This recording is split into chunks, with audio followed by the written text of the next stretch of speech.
بسم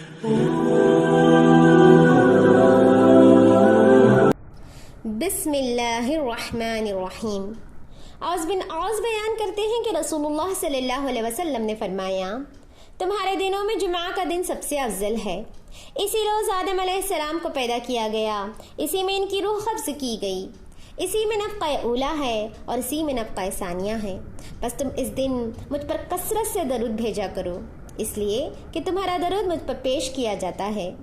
راوی کہتے ہیں کہ انہوں نے عرض کیا، اللہ کے رسول، آپ پر ہمارا درود پڑھنا کیسے پیش کیا جائے گا، حالانکہ آپ کا جسم خبر میں بوسیدہ ہو چکا ہوگا؟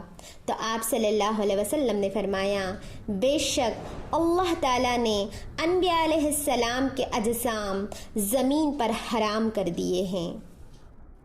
تخریج سنن ابی داؤد، روایت صحیح ہے۔